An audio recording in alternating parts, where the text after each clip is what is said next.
does it really, does the war in Gaza even matter who's president in the United States? And that's a fair question to That's ask, right? basically it. Yeah, Yeah. that's basically it. That's why I don't agree with how Mehdi Hassan has conducted himself. This idea that, oh, if you don't vote Democrat and you vote Republican, then you're some kind of idiot or you've got it completely wrong. Because ultimately, the backing the Democrats is surely the most deplorable position that anyone can take at this juncture. Hmm. Arguably it's way worse than Yeah. anyone wanting to back Trump. And again, I'm not sitting here saying that I'm a Trump supporter from Britain. I recognize that he is a rabid supporter of Israel and Yeah. that he has pushed the Zionist agenda under his presidency as well. But if you're talking about the genocide and punishment for political punishment for allowing that genocide to happen, then surely the Democrats have to be the target. And I Hmm. think as Muslims, like you say, we're a minority. It's limited uh, how much we can achieve with our vote power. We have to pick our targets selectively and intelligently. Yeah. That's why in the UK, despite the fact that the Conservatives were the ones in power prior to the election, despite the fact that Labour is the traditional home of Muslims and that Muslims in Britain tend to lean to the left if they are political, the Labour Party were the ones that we could punish significantly more so than the Conservatives because the Labour Party relies on Muslims Yeah. much more than the Conservatives ever does. So Yeah. pushing a boycott of the Conservative Party in Britain would have been a waste of time, quite frankly. I don't Yeah. think they would have cared either way.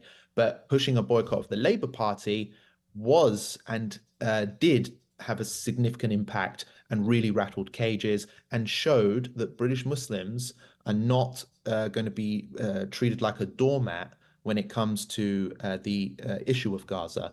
In fact, it actually sent major shockwaves right up to number 10 and to Westminster. We actually succeeded in achieving there are five pro-Gaza independent MPs that Hmm. were elected in key seats that the Labour Party was hoping to win in order to further their majority hold on government. So again, that's an example, arguably, of a targeted campaign which achieved some successes and sent the right message to the British establishment. And that's what I urge American Muslims to try to do. But I really just do not accept the Mehdi Hassan position because it was similar to the position of British Muslims who remained loyal to the Labour Party, Hmm. even though the leader of the Labour Party is a notorious supporter of Israel as well. And they were going against the community's efforts to push a boycott campaign. So I think whatever you decide to do, hopefully that is the bottom line here is punishing the Democrats is a simple goal. It's a realistic goal. It's one that can be achieved, but Yeah. obviously not with the likes of Mehdi Hassan if he's going to lead the way. You know what set me off is when he responded to Imam Tom, the arrogance of these liberal democratic leaning people, whether they're from journalism or academia, they are just so arrogant, right? It sets you off, and that's really what set me off on everything up to that point that he said on Gaza, on Palestine, was great. I loved it. I see his shorts coming up every night when I get home and I turn the TV on. I see his shorts coming up. He's great. But the arrogance, right? Talking down on everybody like that. But that's the quality, and that's what set me off from these liberal types from 15 years ago. Like, I cannot even stand coming near them or listening to a word that comes out of their arrogant mouths. That's number one. Number two, we all have been saying the right doesn't care about Muslims. There's no point in interacting with them, right? Then you got Donald Trump going into Michigan 3, 4 times. And we know his daughter's father-in-law is now a Lebanese Christian, and he helped facilitate these things, right? A lot of Lebanese in Michigan. But he had, I guess you could say, the gall to go there after all what he said about Muslims. I'm telling you, the guy relies upon the short-term memory of people and the gullibility of some community leaders. And he goes in there, and one guy says, I don't know if you saw this clip, what do you have to say to the Muslim community? We love you, right? What are you going to do about this war? We're going to end it, right? We want peace. Why didn't the Democrats do this? Why didn't Kamala go there? And it's almost like they're trying to be consistent, where Trump is almost like this postmodern type where nothing matters except this feelings at this moment in time. No consistency matters, right? And he was able to get these people to stand up there and be pro and give a pro Trump rally basically in Michigan. So he went 3-4 times, according to what I know. Some of it was publicized and some of it wasn't. But he went 3-4 times, and he had his guy working, his whatever, new family member. Why did Democrats completely drop the ball on this?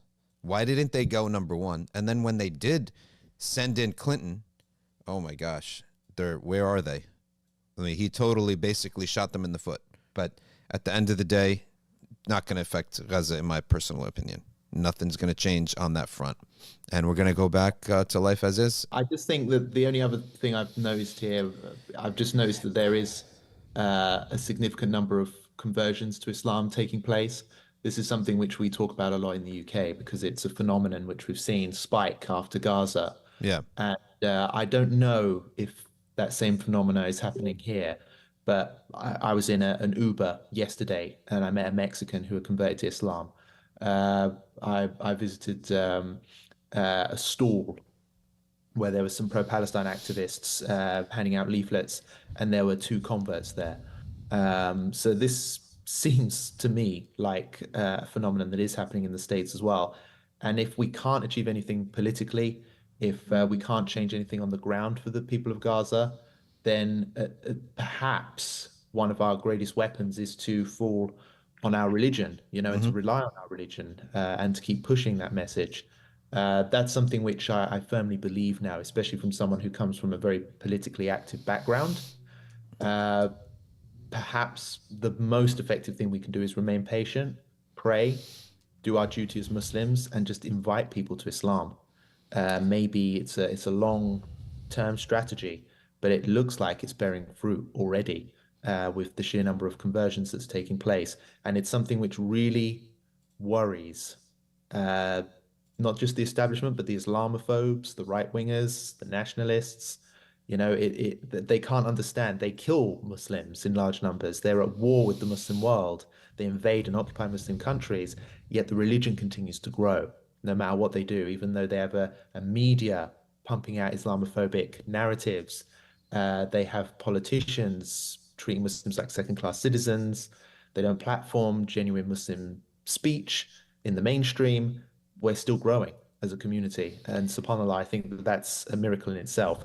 Perhaps that's our most effective strategy, if nothing else. That's my philosophy, and that's why we got the soup kitchen going. Go down to the low-hanging fruit, the people whose hearts are open, the people who are genuine, where there's no BS. Politics is 99.999% lies and BS and nonsense.